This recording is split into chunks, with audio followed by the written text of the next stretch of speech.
कुछ लोग, नगण्य लोग, 2, 4, 5, 10 की मात्रा में लोग जो डबल बेंच या बहाली रद्द करने की बात करते हैं।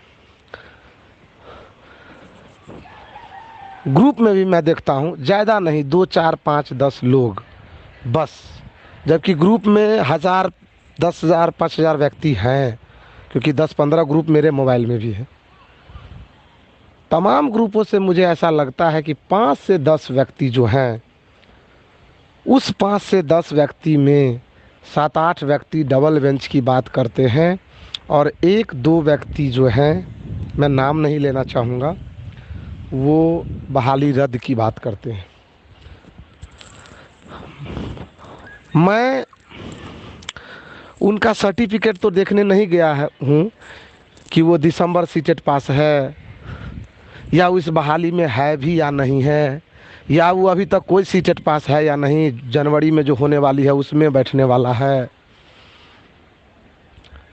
या उसका लो परसेंट है, क्या है नहीं है। मैं इन विषय वस्तु को देखने तो नहीं गया हूँ, लेकिन आप एक टीचर बनने वाले हैं तो इतनी तो जानकारी होगी, इतनी तो सद्बुद्धि आपके पास होगी जो आप विषय वस्तु को बखूबी समझ सकते हैं।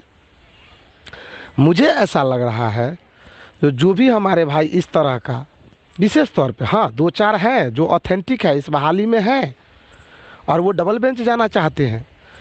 और मैं कल भी कहा था, जो भी इस बहाली के रद्द होने की बात करते हैं, मैं अपने प्रिय भाई बहन से कहना चाहता हूँ, मुझे जैसा लग रहा है कि वो या तो दिसंबर सीटेट पास है, या वो अभी तक कुछ भी पास नहीं है, जनवरी में जो होने वाली है उसमें पास है, ताकि वो डिले करवाना चाहता है और वो ये चाहता है कि बहाली रद्द हो और चूंकि नए स्तर से बहाली हो, जिसके चलते हम भी, अब बहाली जो शुरू होगी नए स्तर से तो उसमें 2 महीना टाइम लगेगा, तब तक जनवरी सीटेट भी आ जाएगा पास हो करके, और दिसंबर तो ऑलरेडी है ही जो 1 साल से प्रयासरत है। तो ये सब जो चाह रहा है कि किसी तरह बहाली रद्द हो जाए। अब डबल बेंच की बात है, तो डबल बेंच की, जहाँ तक डबल बेंच जाने की बात है, तो डबल बेंच में भी कुछ लोग दिसंबर वाले हैं जो चाहते हैं कि ये लोग डबल बेंच में जाए, और डबल बेंच में जाने के बाद मामला जो है 2-4-5 महीना लटकेगा, क्योंकि वहाँ देखते हैं 1-1 महीना, 2-2 महीना, 3-3 महीना रिजर्व रहता है। आप देख सकते हैं प्राथमिकता का डिसीजन मोटा मोटी देखा जाए तो 1 महीना रिजर्व रहा है, 2 से 9 नवंबर के बीच में आने वाला था, जिसमें 4 नवंबर को आया है। तो डबल बेंच का डिसीजन तो और रिजर्व रहेगा। तो वो लोग चाहते हैं कि 2-4-6 महीना इसी तरह बहाली लटका रहे, जो भी जैसे है। तो सबसे पहले वो लोगों का तो सद्बुद्धि खराब है। वो लोग ये भी नहीं समझते हैं कि अभी जो चुनाव हुआ है, उस चुनाव में तमाम पार्टियों के द्वारा, जिसकी भी सरकार बने, तमाम पार्टियों के द्वारा ऐसा कहा गया है कि हम इतना नौकरी देंगे, इतना रोजगार देंगे। तो जब आप एक ही नौकरी में 5 साल से लगे रहोगे, एक ही नौकरी को नहीं होने दोगे, तो अगला रोजगार वो कैसे देगा? और इसके जिम्मेवार वो नहीं होगा, इसके जिम्मेवार आप होंगे। क्योंकि वो भी ये भी कह सकता है कि चलो एक बहाली तो हो ही रहा है, कंप्लीट होगा तब ना हम अगला देंगे। तो वो लोग, हम दिसंबर सीटेट वाले या आने वाले सीटेट जो हमारे दोस्त भाई बैठने वाले हैं, जो पास करने वाले हैं, जो ट्रेनिंग कर चुके हैं, उनसे मैं गुजारिश करना चाहता हूं कि आप जो सरकार ने वादा किया है, उस वादे के प्रति आप उस चीज़ को, आपने उसको वोट दिया है, तो आप आगे वैकेंसीज निकालने के लिए प्रयासरत करिए, सरकार पे दबाव बनाइए। और जो चीज़ ऑलरेडी हो चुका है, जिस चीज़ में आप नहीं जा सकते हैं, नहीं घुस सकते हैं, उसमें आप अथक प्रयास कर रहे हैं, जो पृथक कहीं ना कहीं निरर्थक है आपके लिए। तो ऐसा नहीं होना चाहिए। अब हमारे कुछ साथी जो इस बहाली में हैं, मैं उनके लिए बता दूं, जो चाहते हैं कि मैं डबल बेंच में जाऊं, मैं उन साथियों से कहना चाहता हूं, मैं तो पहले ये 2 चीज़ बता दिया। हाँ, डबल बेंच में जाने की बात है, तो डबल बेंच में जाने की बात है, तो डबल बेंच में यदि जाएंगे तो उससे बहाली कहीं ना कहीं इफेक्ट होगा। इफेक्ट होने के बाद जो है उस पर प्रभाव पड़ेगा ऐसा कि वो बहाली सबसे पहले 2-4-5 महीना, 6 महीना जो है डिले करेगा। डिले करने के बाद जो है उसमें जो है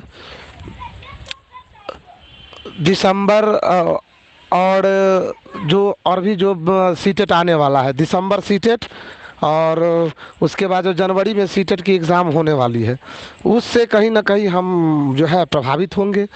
और अभी मान के चलिए जो व्यक्ति कहते हैं कि मेरा लो परसेंटेज है, मान लेते हैं कि हम लो परसेंट, लेकिन हम उसको लो नहीं मानते, क्योंकि चूंकि शिक्षा विभाग ने 27 लाख से 30 लाख 27 लाख आवेदन टोटल जो है 1 to 5 में बीएड और डीएलएड का दिया है। उस 27 लाख में उन्होंने डाटा दिया है 15 लाख 14 लाख ऐसे ही करके जो भी डाटा उन्होंने दिया है 12-13 का, उसे मैं अप्रॉक्स 30 लाख मानता हूँ कि 30 लाख मैक्सिमम। अब आप लोग खुद समझते हैं कि एक एक विद्यार्थी ने, मैं उस दिन भी वो कल भी बोला था कि मैं 300 प्लस अप्लाई खुद किया हूँ 1 to 5 में। एक एक विद्यार्थी, आप अपना हिसाब लगाइए, माइंड से सोचिए कि एक विद्यार्थी जरूर 100 अप्लाई किया होगा। और यदि एक विद्यार्थी को हम 300-400 भी कोई कोई किया है, कोई 100 किया है, कोई 200 किया है, यहाँ तक कि प्राइमरी डायरेक्टर ने भी कहा कि यहाँ एक एक विद्यार्थी ने 100-200 अप्लाई किया है। यदि हम उस 100 विद्यार्थी ही पर अप्लाई मान लेते हैं पर विद्यार्थी, तो 30 लाख मान लीजिए, हम 3 लाख बढ़ा के ही कहते हैं, 30 लाख भागा 100 बराबर 30,000।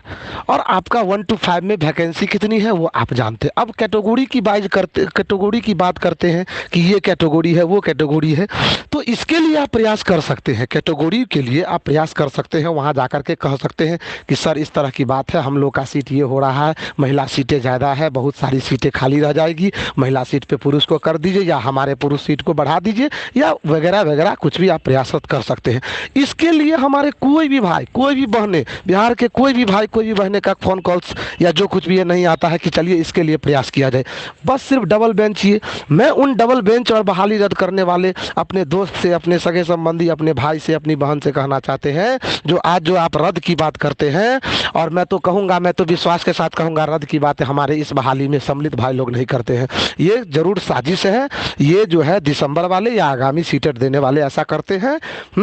और डबल बेंच यदि जो भी भाई करते हैं, यदि 2-4-10 भाई मेरे हैं भी जो डबल बेंच की बात करते हैं, मैं उन भाइयों से कहना चाहता हूं कि यदि इस तरह आप कोर्ट केसेस के चक्कर में बहाली को फंसाए रखेंगे, और ये बहाली 2-4 महीना 5 महीना इसी तरह फंसती रही, और अब जब आप फंसाएंगे तो ये बहाली आप क्या रद्द करोगे, ये बहाली कहीं स्वतः ही न रद्द हो जाए। और स्वतः रद्द होगी तब आप कान खोल के सुन लीजिए। अभी आप 60% पे, आपको मैं कहना चाहता हूं, अभी आप 60% पे यदि आपकी नौकरी नहीं हो रही है, मान लेते हैं आपका 58 है, 55 है, तो मेरे प्रिय भाई एवं बहन, ये बताइए कि दिसंबर के आ जाने से और जनवरी सीटेट जो होने वाली है, जिसका डेट फाइनल हो चुका है, वो सीटेट आ जाने के बाद क्या आप 60% पे नौकरी कर पाइएगा? ये जरा आज पूरी रात सोच के देखिएगा कि दिलीप जी बोले हैं तो गलत बोले हैं। दिलीप जी जो सोचे हैं वो मेरे बारे में या किसी भी बिहार के जितने भी तमाम साथी के बारे में यदि सोच रहे हैं तो गलत सोच रहे हैं, या क्या कर रहे हैं। आप खुद सोचिए, ये बहाली रद्द होगी, आप डबल बेंच में जाइएगा, केस पर केस होगा, सरकार को ज़्यादा पेचीदा लगेगा, ये बहाली रद्द करके नई बहाली निकालेगी। और यही तो दिसंबर चाहता है, यही तो आने वाला कैंडिडेट जनवरी चाहता है, जो इस तरह का बात हो। और इसीलिए वो ग्रुप में, तमाम ग्रुप में घुस घुस करके और घुसपैठ करके और इस तरह की बातें करता है, 2-4 स्टूडेंट को बरगलाता है, 70% वालों को भी फोन करता है और बोलता है भाई कहाँ हो, तुमको नहीं होगा, इतना बीएड हाई परसेंटेज है। मैं तो कल ही बोला था ना कि 500 प्लस स्टूडेंट भी मुझे कोई रसीद भेज दे, वो क्या कहते हैं, नाम लिख करके भेज दे, 80% से प्लस वाले। यदि 500 स्टूडेंट का भी नाम मेरे ऊपर, यदि भाई बहन का नाम कोई लिख करके भेज देगा, तो मैं समझूंगा कि सही में मैं उनके साथ हमेशा खड़ा रहूंगा। इस बात को आप समझिए कि आप डबल बेंच में जा रहे हैं, बहाली रद्द की बात करते हैं, अभी आपका नहीं हो रहा है, और दिसंबर जानते हैं दिसंबर में कितना सीटेट पास है, आपको ये पता होना चाहिए। एक बार में 14 लाख को ट्रेंड कर दिया गया एनआईएस के द्वारा। 14 लाख में आप बताइए, अब आपको सीटेट का जो रिजल्ट आएगा ना, पहले जितना आता था ना उसका 4 गुना सीटेट का रिजल्ट आएगा। आप देख तो लो, आप इस चीज को देख लीजिए ना, 4 गुना रिजल्ट आएगा, आप देख लीजिए ना। जो बिहार में रिजल्ट 5,000 4,000 आता था, वो रिजल्ट पिछली बार जो आया है, पिछली बार दिसंबर का रिजल्ट देख लीजिए, सिर्फ बिहार से 20,000 प्लस स्टूडेंट ने पास किया, बिहार से सिर्फ, जिस बिहार का 4,000 5,000 का रेशियो रहता था। आप सोच लीजिए, जबकि उस समय में आपको ये पता होगा दिसंबर सेटेड हुई है, लेकिन जनवरी में जाकर के या फरवरी में, या आप ये भी देखे होंगे कि इस बीच में मई जून में जाकर के एनआईएस का जो ट्रेनिंग है, जो वो रमेश पोखरियाल या एनसीटी और एमएचआरडी के अनुसार मानव संसाधन विकास जो अब शिक्षा मंत्रालय हो गया, उसके तहत इसके डिग्री को मान्य किया गया। अब इस बार देखिएगा, जब उसका डिग्री पहले नहीं मान्य था तब तो कम फॉर्म भरता था, अब जो उसका डिग्री मान हो गया, कितना फॉर्म भरेगा, कितना एक के बाद ट्रेंड हो गया। तो आप इस चीज को नहीं सोचिए। आप लोग ये सोचते हैं चलो भाई बीएड वाला नहीं आएगा 1 to 5 में डीएलएड वाला आएगा, तो डीएलएड वाला का संख्या अब कहाँ है? डीएलएड वाला आपको कम लग रहा है? अब तो 14 लाख ट्रेंड हो गया ना। 14 लाख जानते हैं, 14 लाख जो ट्रेंड 5 साल में 10 साल में होता वो एक के बार में इंटरनेशनल मतलब पूरा इशू बन गया, पूरा 14 लाख ट्रेंड हो गया। तो ये चीज़ है, इस मुद्दे पे जाइए, इस मुद्दे को समझिए। यदि आप अपने आप को 55 और 60 कह करके और समझते हैं कि मेरा नहीं होगा, तो मैं दोस्त आपको ये बताना चाहता हूँ कि आपका अभी नहीं होगा तो दिसंबर आ जाने के बाद कैसे होगा? क्योंकि जब ये नया बहाली आएगा, फ्रेश बहाली आएगा, तो उसमें दिसंबर निश्चित रूप से आएगा। कहीं बहाली में 2-3 महीना लेट हो गया तो कहीं जनवरी नहीं आ जाए, जनवरी में जो सीटेट होने वाला है वो भी नहीं आ जाए। तो इस विषय वस्तु को हमारे जितने भी भाई हैं गंभीरता पूर्वक सोचिए और सोच करके समझ करके इस बहाली को होने दीजिए। मैं कल भी बताया था, मैं कोई हाई परसेंटेज स्टूडेंट नहीं हूँ, ना मैं उतना लो हूँ ना मैं हाई हूँ, मैं भी एवरेज स्टूडेंट हूँ। और मेरे और कुछ स्टूडेंट को छोड़ करके कुछ लो है कुछ हाई है, बाकी तो सब हम एवरेज में ही आते हैं भाई। आप होने दीजिएगा, बहाली होने दीजिएगा, बहाली होगी तब तो पता चलेगा। अभी 10 लाख रोजगार की बात तेजस्वी सरकार ने की है, मैं मानता हूँ, मैं जिसकी भी सरकार बने, 19 लाख बीजेपी ने की है, जो भी जैसे एक बहाली नहीं होगी, आप अगला बहाली के लिए कैसे दबाव बना लीजिएगा सरकार पे कि आपने कहा था प्रथम कलम, कैबिनेट के प्रथम कलम से या जो कुछ भी। आप बताइए, जरा सोच के देखिए। इस बहाली को नहीं ना, ये बहाली तो उससे बाहर है ना, ये तो जनरेट हो चुका है। जब ये बहाली को अभी फंसा कर रखिएगा तो भाई साहब, जब एक बहाली आज पता है, आज दिसंबर जो इसके पीछे पड़ा हुआ है या आने वाला जनवरी या जो कुछ भी, मैं कल भी बोला था कि यदि वो अथक प्रयास, यदि इतना प्रयास वो बहाली 35,000 40,000 जनरेट करने के लिए नोटिफिकेशन निकालने के लिए किया रहता तो उसका भला होता और वो भी आज बहाली में होता। और झूठे का वो दूसरे घर में घुसने की कोशिश किया है। तो इस चीज़ों को समझते हुए हाँ, वेट एंड वॉच करना है दिसंबर को। आप हम ये एक चीज़ और कहना चाहते हैं, हमारे अभी कुछ साथी बोले हैं हमको, दिसंबर को वेट एंड वॉच कर रहे हैं कि दिसंबर को क्या करता है। एक बात मैं और स्पष्ट कर देना चाहता हूँ यहाँ पे, यदि सरकार का रुख दिसंबर को लेने के लिए होता है कि दिसंबर इस बहाली में आएगा, तब मेरा स्टैंड क्या होगा वो मैं अभी नहीं बताऊँगा। ये मेरा स्टैंड दिसंबर को छांट करके है। दिसंबर के बाद, दिसंबर को लेने के बाद हमारा स्टैंड कुछ भी हो सकता है। हम बहुत साथी, यदि आप हमारा सपोर्ट करें तो हम तमाम साथी 10,000 की संख्या में 10 जून के आंदोलन की तरह रोड पे उतरेंगे और रोड पर जाकर के वहां से सीधे कहेंगे या तो हमारी बहाली को दिसंबर के बिना कीजिए, ये इस बहाली में अमान्य है। जैसे आपने कहा है कि बीच बहाली में नियम बदला है और ये प्राथमिकता दिया है, उसी तरह ये बीच बहाली में कैसे आएगा। रही एनआईएस की बात, तो आप ही ने 1 महीना के लिए 30 दिनों के आवेदन करने के लिए इनको कहा था, क्योंकि यह बहाली निकलने से पहले ये लोग जुलाई में ही हमारे साथ पास है। लेकिन ये तो 23/11/2019 के बाद पास है, तो इसको आप कैसे बीच बहाली में कैसे नियम बदल करके आप इसको ले लीजिएगा। इसके लिए हम वहां जाकर के सरकार से कहेंगे हमको बहाली वहाली नहीं चाहिए, हमारा जो 30-40 हज़ार रुपया जो खर्च हुआ है फॉर्म अप्लाई करने में, या हमको जो इतना हरेसमेंट हुआ है, जो भी जैसे हुए, हम तमाम भाई बहन रोड पर उतर के ये चीज़ कहेंगे। और इसके लिए भी आपको आगे तैयार रहना होगा और तैयार रहिए, ऐसा भी कंडीशन आ सकता है। तो मैं अपने तमाम साथियों से यही बात, आपको मुझे उम्मीद है कि आपकी सारे क्वेश्चन का जवाब मिल गया होगा। अब हमारे देखिए, हमारे साथ 250-300 स्टूडेंट ने हमें सपोर्ट किया। उधर जो है सचिन भाई का जो अकाउंट जारी हुआ था उसमें भी बहुत सारे सचिन भाई के मतलब उधर हमारे डीएलएड और बीएड भाइयों ने सपोर्ट किया और अभी भी वो लड़ रहे हैं और अच्छे से लड़ रहे हैं। मैं उनको शुभकामना देना चाहता हूं कि हमारी विजय हम जरूर होगी। बस वो भी 2-4 दिन में रिजल्ट आ रहा है और शिक्षा विभाग भी अभी शायद हमको लग रहा है कुछ निर्णय नहीं ले पा रहा है, वो वेट एंड वॉच कर रहा है दिसंबर सीटेट केस को। और हम लोग भी यदि वो वेट एंड वॉच इसकी थोड़ा सा करने देते, क्योंकि दीपावली है, छठ है, जो भी जैसे है, इतना दिन देखने किए हैं तो 2-4-5 दिन और देख लेते हैं क्या शिक्षा विभाग का रुख होता है। उसके बाद मैं खुद पर्सनली पटना जा रहा हूँ कुछ दिनों में और प्राइवेट डायरेक्टर से मिलने जा रहा हूँ, क्योंकि उन्होंने कहा था कि नवंबर में हम काउंसलिंग करा लेंगे। हम सर से जाके पूछेंगे what is the reason behind it, इसके पीछे क्या कारण है जो आप नहीं ले रहे हैं। आप काउंसलिंग बोले थे नवंबर में करवा लेंगे, यहाँ तक कि आप बोले थे दोनों करवा लेंगे। यहाँ आप 6 to 8 का भी अभी जनरेट नहीं किए हैं, अभी तक नहीं नोटिफिकेशन या कुछ भी आप शेड्यूल नहीं दिए हैं। तो मैं क्वेश्चन करने वाला हूँ जा करके सर से, क्योंकि मैं गया था और उनको हमारी बात सुननी पड़ेगी और इसके लिए आप लोग का हमें सपोर्ट चाहिए। और आप लोग अभी तक जो है सरकार इसी का तो फायदा उठा रही है कि आप लोग भी खंडित है। अभी भी देखिए डाइट बीटीसी केस कर दिया, ये केस कर दिया। अरे भाई साहब, डाइट बीटीसी केस करने से डाइट को मिल जाएगा क्या? आपको नौकरी ऐसे नहीं मिलेगा। बीटेड प्राथमिकता, बीटेड 2012 के लिए बीटेड था क्या? बीटेड प्राथमिकता होता कुछ नहीं मिलेगा।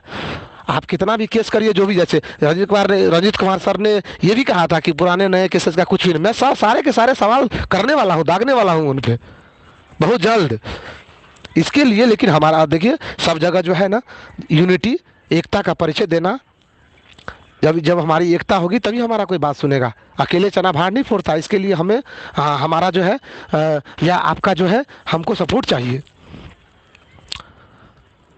कुछ साथी कहते हैं कि सर अब बताइए, कल परसों की बात है, कल जो है हमारा ऑडियो जारी होने के बाद अब बताइए 25 400 500 मेंबर है, सचिन भाई को भी सपोर्ट किए हैं, हमको भी सपोर्ट किए हैं। मैं उन 400 कल भी बोला था कि 250 300 400 जो भी मेंबर ने हमें पैसा दिया है, वही 400 में 50% मेंबर भी हमें कह देना कि सर मैं ये बहाली नहीं चाहता हूँ, मैं इस बहाली को रद्द करवा दीजिए, चलिए रद्द करवाते हैं, या चलिए डबल बेंच।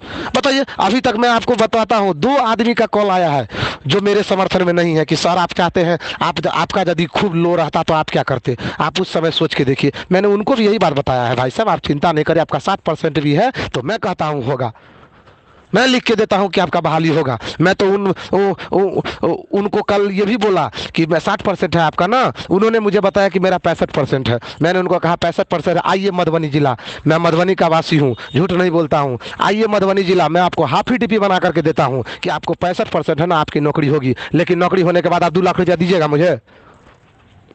तो हंस रहा था। बताइए, तो घबराइए नहीं, सबका नौकरी होगा। हम तो देख लिए ना, 30,000 आवेदन करता है, आप कैसे क्या डाटा लीजिएगा आप, 30,000 आवेदन करता है, सबको नौकरी होगा। आप लोग 94,000 बहाली कम नहीं हुई। आप पुरुष महिला मेल फीमेल जनरल ये सब करते करते आप लोग बहाली होने नहीं दे रहे हैं। सरकार इसी का फायदा उठा रही है, कह रहे सरकारें गड़बड़ है, सरकारें बहाली नहीं करती है। बिहार का सबसे बड़ा डिमेरिट बिहार का मैं बता रहा हूँ, सबसे ज़्यादा डिमेरिट है यहाँ नहीं आगे बढ़ने का, क्योंकि यहाँ आगे बढ़ने से ज़्यादा पैर खींचने वाला यहाँ पे है, चाहता है कि कैसे वो नीचे गिरे। यहाँ हाथ पकड़ के आगे खींचने वाला बहुत कम है और पैर पकड़ के नीचे खींचने वाला बहुत ज़्यादा है, इसीलिए आज ये कंडीशन हो रहा है।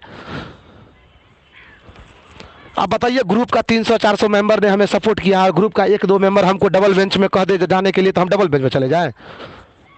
कम से कम 50% का भी तो समर्थन चाहिए। आज मैं जो डीएलएड के लिए लड़ा, सुप्रीम कोर्ट के वकील को हायर किया, कैसे किया? पहले मैंने समर्थन मांगा, मैंने समर्थन देखा, 250-300 आदमी का समर्थन है, फिर उन्होंने पैसा दिया, सपोर्ट किया, आज हम गए, प्रयास किए, लड़े। अब लड़ने के बाद क्या होता है भाई साहब? लड़ने के बाद तो किसी भी खेल को खेलते हैं तो जीते हारना होगा, कोई जीतेगा कोई हारेगा, ये बताइए। अब कुछ लोग हमको कहते हैं कि सर आप इस तरह की बातें करते हैं कि डबल बेंच में जाने की बात, आज बीएड वाला यदि हारा रहता था नहीं जाता। अरे आज क्या हुआ रहता, नहीं हुआ रहता, क्या करता, वो उस चीज को छोड़िए ना, जो हुआ है उस परिस्थिति को देखिए, वो क्या करता उसके बारे में मत सोचिए कि वो जाता कि नहीं जाता। आज मान चलिए आप डबल बेंच में जा रहे हैं, डबल बेंच में जाने के लिए, फैसला आने के लिए, सब कुछ करने के लिए 2-3 महीना चाहिए। इसकी क्या गारंटी डबल बेंच में आप जीत जाओगे तो बीएड यानी हमारा विपक्षी जो है वो विपक्षी नहीं जाएगा, सुप्रीम कोर्ट जाएगा। तो इसका मतलब है कि इस बहाली को दौर दुनिया को छोड़ दीजिए। और आप लोग, हमें बता देता हूं, कुछ साथी है, पैसा देखिए, पैसा देने से हर काम नहीं होता। 500 दे दिया, घर में सो गए, इससे नहीं होता है। तो कुछ साथी हमसे लीजिए ना, कितना 5,000 लीजिएगा, हम भी देंगे। 500 रुपया देने से आप लोग तो समझते हैं कि चलो 500 दे करके या सब ग्रुप का खबर लेते हैं। जो एक्टिव मेंबर है, जो जैसे है, जो भी 10-20 मेंबर है, वो तो अपना काम करिए रहा, लड़िए रहा, हम लोग सोते हैं, अपना अपना काम धंधा करते हैं। इन लोग को हरासमेंट देते हैं, मतलब ड्राफ्टिंग कराए हम, सब कुछ कराए हम, आप लोग पैसा दे दिए 500 रुपया, सोए रहिए। तो ये नहीं होता, ऐसे मेरा भाई नहीं होता है। सोच समझ के देखिए, आपको बहाली चाहिए ना तो हमारे साथ चलना होगा। तो मैंने सभी बातों को रख दिया है, इसीलिए आप लोग प्रयासरत रहिए। बहाली कैसे हुई इस विषय में, इस वस्तु के बारे में सोचिए। एक बहाली होगा तभी दूसरा कंप्लीट होगा। मैंने कल भी कहा था, इस बहाली में 1.5 लाख प्लस आवेदन करता है। क्या 1.5 लाख को नौकरी हो जाएगा? 94,000 वैकेंसी है तो 94,000 को होगा। दुनिया का कोई भी बहाली नहीं है जिसमें सभी को हो जाए। इसका मतलब दुनिया में इतना एनटीपीसी का बहाली निकला था 18,252, 90 लाख प्लस फॉर्म भरा था। क्या 90 लाख को नौकरी हो जाएगा? यानी 18,252 के बाद वाला व्यक्ति खाली कैसे करेगा? हमको नहीं होगा तो हमको नहीं होगा। कोर्ट का सम्मान कीजिए, आप कोर्ट से नहीं लड़ सकते हैं। कितना लड़िएगा? तो लड़ते रहिए, तब तो बहाली बेकार का है। देखिए, समझने वाले के लिए इशारा काफ़ी होता है। आप अभी कल होके स्कूल 1 महीना में जाइएगा, आज 6 महीना ऐसे ही लटके रहिएगा, भटकते रहेगा, उसमें बहुत फर्क है। ज़रा सोच के रात में देखिएगा। यदि आप इस कोर्ट के बातों को सम्मान करते हुए, और मैं आज दावे के साथ कहता हूँ कि यदि हमारे बीएड भाई, हमारे डीएलएड भाई, हमारे एनएस भाई एक हो जाए ना, तो इस सरकार को 1 से 1.5 महीने के अंदर नियोजन पत्र देना होगा। ये मैं दावे के साथ कहता हूँ, मैं आपका भाई दावे के साथ कहता हूँ। लेकिन ऐसा है ही नहीं, सब अपने स्वार्थ में लीन है। तो स्वार्थ से नहीं होगा ना। एक रावण लाख मना करने के बाद सीता जी को नहीं छोड़ा। उसका स्वार्थ था उसके प्रति, गलत नेचर था उसका, और इसके कारण उसका पूरा लंका चला गया, उसका राज पर चला गया, बेटा चला गया, सब चला गया। आज उस सबका बात मान लिया रहता तो ऐसा नहीं होता। यही बात आप लोगों में है। तो इस चीज़ को हम कल भी बताए थे, आज ही बताए थे। अब बताइए, कुछ लोग हमको फ़ोन करके कहते हैं कि सर आपको नहीं जाना है डबल बेंच तो नहीं जाइए, आपको बहाली रद्द नहीं करवाना है तो नहीं करवाइए, प्लस लेकिन ग्रुप में आप मैसेज नहीं छोड़िए। सबको क्यों भड़का रहे हैं बताइए भाई? हम भड़का रहे हैं? अच्छा बात कह रहे हैं तो कहता है भड़का रहे हैं। बताइए, हम वही बात बोले हैं। जो भी साथी कल हमको 1-2 को फ़ोन किए, उनको यही बात बोले हैं कि यदि हम ठीक है आपका बात करते हैं, हमको 250-300 आदमी ने पैसा दिया था ना, 150 आदमी का समर्थन दिलवाइए ना भाई। जहां हम डबल बेंच में जाएंगे, डबल बेंच में जाएंगे, डबल बेंच में जाएंगे। नहीं फ़ोन करना है तो मैसेज करिए ना, हम देखते हैं कितना। पर्सनली हमको मैसेज करिए, ग्रुप में मैसेज करिए। कहाँ मैसेज कर रहा है? कैसे हम समझे कि हमारे भाई डबल बेंच जाएंगे? 2-4 के कहने से होगा? और कुछ नहीं होगा। ज़्यादा कुरबराइएगा, ज़्यादा ये करिएगा तो हम कुछ साथी मिल करके उतना है जो हम उसी 4-5 पे केस ठोकेंगे। ये भी मैं आज खोल के कह देता हूँ। यदि ऐसा होगा तो हम लोग विचार विमर्श कर रहे हैं। अब वो कुछ नहीं करेंगे, अब उसी 4-5 पे केस ठोकेंगे। और जाकर के हम सचिवालय जा रहे हैं 5-10 दिन में, सचिवालय 5-10 से 10 दिन के अंदर में जा रहे हैं, और उन व्यक्तियों का नाम उजागर करेंगे जो इस बहाली को नहीं होना देना चाहते हैं। चाहे वो दिसंबर सीटेट हो या आने वाले सीटेट के भाई बहन हो, या इस बहाली के कोई भाई बहन हो, मुझे कुछ फर्क नहीं पड़ता है। ये बहाली आप होने दीजिए। मैं आशा और विश्वास के साथ आपको विश्वास दिलाता हूं कि आपकी नौकरी पक्की होगी। भाई उतना सीट है जितना आप एप्लीकेंट है ना, 1 to 5 में सबकी बहाली हो जाएगी। विश्वास तो करिए, बहाली तो होने दीजिए। इस चीज को समझिए। मैंने सारा स्टैंड आपके पास रख दिया है। यदि दिसंबर आ जाता है तो मैं बेवकूफ हूँ? दिसंबर आ जाएगा तो मैं ऐसे ही छोड़ दूंगा? कैसे आ जाएगा भाई दिसंबर?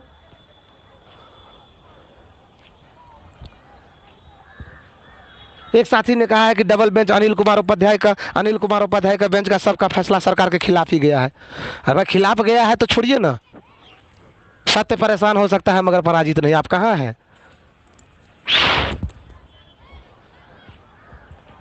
आप इस चीज को समझ रहे थे, इसी को भी समझिए ना। सरकार की गलती है ना, सरकार की गलती नहीं है। यदि सरकार को नोटिफिकेशन ये लेटर ही निकालना था, सरकार बहाली से पहले क्यों नहीं निकाला? बात तो उनका सही है। क्योंकि जितना भी बीएड साथी है, हमारे पास भी 50 आदमी का कॉल आया। कुछ हमारे दोस्त भी है, कहा कि देखिए दिलीप जी, यदि इस बहाली में डीएलएड को प्राथमिकता देना ही था तो सरकार पहले लेटर जारी कर देती है। क्या कि हम एसएसटी के स्टूडेंट हैं, और बताइए एसएसटी में हम मात्र 15-20 जगह अप्लाई किए हैं, और हमको 1 to 5 में मौका दिया गया था, तो हम 200 जगह अप्लाई किए हैं 1 to 5 में। और बताइए मेरा 65-66% बनता है। यदि हमारा मान के चलिए एसएसटी में तो होगा नहीं, एसएसटी में नहीं होगा तो हमने इसी आस के साथ, हमको ये पता थोड़ा था कि प्राथमिकता ऐसा रहता तो हम कोना कोना जा करके और हर एक जगह जा करके, गली कुची जहां होता वहां जा करके एसएसटी में फॉर्म गिराते। हम तो सोचे हमको 1 to 5 में हो जाएगा। अब प्राथमिकता की बात आ गई तो प्राथमिकता में तो यही होगा, पहले डीएलएड को 90% भी बीएड है तो बाद में। अब बताइए ये चीज़ गलत है कि नहीं? तो एकदम गलत है। बात तो पकड़ना होगा। इसी चीज़ को कोर्ट नहीं पकड़ा है, और कोर्ट ने किसी चीज़ को नहीं पकड़ा है, इस चीज़ को पकड़ा है। मान के चलिए हम लोग हार गए हैं या जो कुछ भी है, क्या हमारे कुछ साथी हैं, 150 साथी या 200 साथी हैं जो जा करके और रंजीत सर से, प्राइमरी डायरेक्टर से, या शिक्षा के जो सचिव है, प्रधान सचिव, उससे मिल करके हम गुहार लगाए, निवेदन करें कि सर ऐसा है, डीएलएड फिर कोर्स का औचित्य ही नहीं रह जाएगा यदि आप ऐसा करते हैं तो ऐसा, हाँ ऐसा कुछ हमारे डीएलएड भाइयों के लिए, बहन के लिए ऐसा कुछ कर दीजिए, कुछ वेटेज ही दे दीजिए, कुछ भी ऐसा कर दीजिए जिसके लिए हमारा डीएल का औचित्य बच जाए और हम डीएलएड जो करते हैं। नहीं तो लोग डीएलएड कॉलेज का या डीएलएड लोग क्यों करेगा? इस चीज़ के लिए कोई नहीं ग्रुप में मैसेज से छोड़ता है। इस चीज़ के लिए कोई नहीं कहता है, इस चीज़ के लिए कोई आगे नहीं आता है। लेकिन डबल बेंच रद्द, अरे भाई साहब इसमें समझिए, कुछ डबल बेंच और रद्द करने वाले लोग दिसंबर सीटेट है आगामी है, जो चाहते हैं 2-4 6 महीना बहाली लटके, और वो भी कोई होशियारी काम नहीं कर रहे, वो भी बेवकूफ़गिरी ही काम कर रहे हैं। उनको ये पता नहीं है कि जब तक ये बहाली कंप्लीट नहीं होगा वो आएगा नहीं इस बहाली में, सॉरी दूसरा बहाली निकलेगा नहीं। तो जो बातें कहनी थी हमने आज लास्ट सारी बातें आप लोग को बताई है, हमें जो कहना था हमने बताया है। हम आपसे यही रिक्वेस्ट करते हैं, अब आप लोग को क्या करना है, इस ग्रुप के माध्यम से, फ़ोन कॉल्स के माध्यम से, जैसे जो भी हो फ़ोन कॉल्स ज़रा कम करिए, बहुत सारे फ़ोन्स आते हैं। ग्रुप के माध्यम से आप लोग अपनी प्रतिक्रिया दे कि आगे क्या करना है। और विशेष रूप में 2-4-10 दिन के बाद मैं भी शिक्षा विभाग का स्थिति देख लेता हूँ, क्या करने सरकार भी परसों किसकी बन रही है, आप देख सकते हैं जो भी जैसे है। उसके बाद जो है हम लोग यदि एकत्र होते हैं और पटना जाने का काम करेंगे, यदि हम लोग सम्मिलित होकर के एक होकर के आते हैं, तो मुझे पूरा आशा और विश्वास है कि सरकार को किसी भी हालत में 1 से 1.5 महीने में बहाली करनी पड़ेगी। और यदि ऐसे ही विखंडित होकर के टूटे रहिएगा, 10 गो उधर ग्रुप, 10 गो उधर ग्रुप, 10 गो उधर ग्रुप, तब तो ले लीजिए, तब तो बहाली हो गया। मैं देखिए, मैं आपको बताता हूँ, मैं हमारे कुछ साथी हमको करीब से जानते हैं, देखते हैं। अरे मेरा तो कुछ रोजगार भी है, मैं आज खुल के बोलना चाहता हूँ।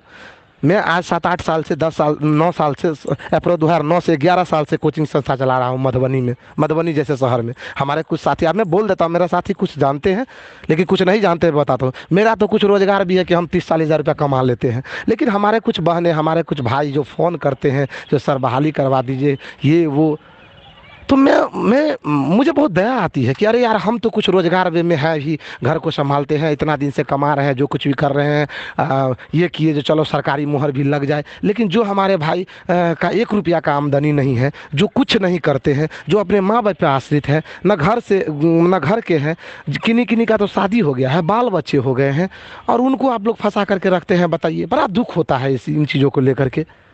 आज यदि बहाली नहीं भी होगी या 6 महीना लेट भी होगी, तो देखिए प्रभाव तो मुझे ही पड़ेगा, बट उतना नहीं पड़ेगा जितना हमारे उस भाई को पड़ेगा जो बेरोजगार है, जिनके पास 1 रुपया का आमदनी नहीं है, जिनको घर में डांटें सुननी पड़ती है। कई हमारे पढ़े लिखे दोस्त मिठाई लाड में शहर में काम करते हैं, मजबूरी बस। क्या करेंगे बताइए।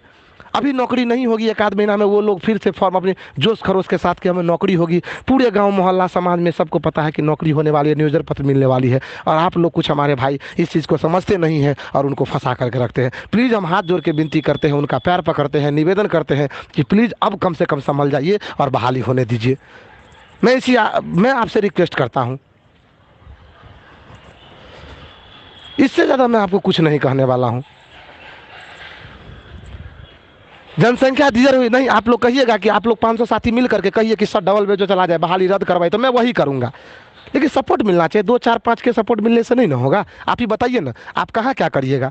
अभी सरकार किसकी बनेगी? जिसको ज़्यादा वोट गिरा होगा, जिसके ज़्यादा विधायक जीतेगा वही ना बनेगा, और उसी का बात न किया जाएगा विधानसभा में या जहाँ भी, उसी का ना मंत्री बनेगा, उसी का ना मुख्यमंत्री बनेगा, वही ना बनेगा। आखिर 2-4 को जो हारेगा वही अपना बस चलाएगा। भाई हम क्या कर सकते हैं बताइए ना, हमको किसी से बैर नहीं है। सब लोग सपोर्ट किए हैं, सपोर्ट के लिए हम तहे दिल से धन्यवाद करते हैं, धन्यवाद देना चाहते हैं। लेकिन इस चीज़ को समझिए और ये पूरा बात को समझते हुए आप रात भर गंभीरतापूर्वक सोचिए और कल अपना विचार हमको दीजिएगा। सभी जितने भी हमारे बिहार के शिक्षक साथी भाई बहन हैं, कल अपना विचार दीजिएगा, इसको गंभीरतापूर्वक सोचिए और क्या करना है, कैसी रणनीति बनाना है, इसके लिए 2-4 दिन में विचार विमर्श कीजिए, ताकि आगे का रणनीति हम बहुत जल्दी बना सके और क्या करना है। अब बैर नहीं रखिए, बीटेट हो या सीटेट हो, हमारे डाइट भाई हो, डीएलएड हो, बीएड हो, जो कुछ भी हो, यदि बैठ करके भी बात करना है तो कहिए हम पटना आते हैं। हम बैठ करके 20-50 साथी जो भी एक्टिव थे, जो मोर्चा संभालते थे, वो बैठ करके एक जगह बात करेंगे। आइए पटना, जहाँ बोलिएगा हम लोग बैठ करके आपस में। लेकिन सभी भाई को, डाइट वाले भाई चाहे जितने भी केस किए हैं, चाहे वो कोई भी हो, चाहे वो हरे राम क्यों नहीं हो, चाहे वो पप्पू सर क्यों नहीं हो, चाहे वो प्रीतिमाला क्यों नहीं हो, चाहे किसका मैं नाम लूँ, सौरभ सर क्यों नहीं हो, चंचल भाई क्यों नहीं हो, चंदन भाई क्यों नहीं हो, कुमार गौरव भाई क्यों नहीं हो, डीपी सर क्यों नहीं हो, सुनील बाबू क्यों नहीं हो, मैं क्यों नहीं हूँ, राकेश भाई क्यों नहीं, किनका मैं नाम लूँ, जयकांत सर क्यों नहीं हो, अमित कुमार धीरज भाई हो, जो भी हो, आइए आपस में बैठ करके वहाँ बात करते हैं। आप लोग आइए, वहाँ का जो भी होगा ना, जो भी 2000 खर्चा होगा वो मैं करूँगा। इससे ज़्यादा मैं क्या कर सकता हूँ? मैं सभी को कह रहा हूँ, जितने भी हमारे एक्टिव साथी हैं, बस यही आखिरी निवेदन था मेरा। मेरा आखिरी निवेदन यही है कि आप लोग प्लीज़ जितने भी हैं ये चीज़ करें और बहाली को होने दे। बहाली होगी, सबका हो जाएगा, कोई भाई विचलित नहीं रहे। प्लीज़ इसी आशा और विश्वास के साथ हम आप लोगों पे आगे की रणनीति छोड़ते हैं कि आप लोग क्या चाहते हैं। जो भी कहना है आप इस ऑडियो को सुन करके और गंभीरतापूर्वक विचार विमर्श करके, यदि मैं कुछ भी गलत बोला हूँगा तो आप डायरेक्ट मुझे फ़ोन करके या बोल सकते हैं, या ग्रुप में या कुछ भी ऐसा बोल सकते हैं यदि। लेकिन इसको पूरा आप लोग पूरा धैर्यपूर्वक सुने, और यदि मैं कुछ भी गलत बोला हूँगा तो इसका आप जवाब दें। सारे क्वेश्चंस का जवाब इसमें है। हाँ, ये मैं दिसंबर को छांट करके इन सारी बातों को बताया हूँ। यदि आगे दिसंबर को सरकार लेती है तो उसके बारे में मैंने इस ऑडियो में बताया है क्या करना है और मेरा क्या ओपिनियन होगा, क्या मेरा आगे का रणनीति होगा। ठीक है साथियों, मुझे विश्वास है कि आप लोग इस ऑडियो को अच्छे से सुनेंगे और गंभीरतापूर्वक सुन करके और अपने लाइफ के बारे में सोचेंगे, समझेंगे कि मुझे आगे क्या करना है, क्या मेरे लिए अच्छा रहेगा, क्या लोगों के अपना स्वार्थ से दूर हट के सबों के लिए सोचे, सबों के लिए सोचे। इससे विशेष, इससे ज़्यादा हम कुछ नहीं कर सकते हैं आपको। बट धैर्य रखिए, आपको भी होगा, मेरा ये विश्वास है। मेरे सभी डीएलएड भाई को होगा, ये मेरा निजी पर्सनली विश्वास है। होने दीजिए, होने के बाद ही पता चलेगा कि किसको हुआ किसको नहीं हुआ। ठीक है साथियों, फिर सोचिएगा ज़रूर। इसी आशा और विश्वास के साथ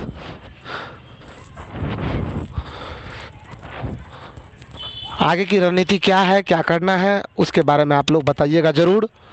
यदि मैं कुछ गलत बोला हूँ या किसी भाई को आघात पहुँचा हो तो इसके लिए दिल से सॉरी। धन्यवाद साथियों।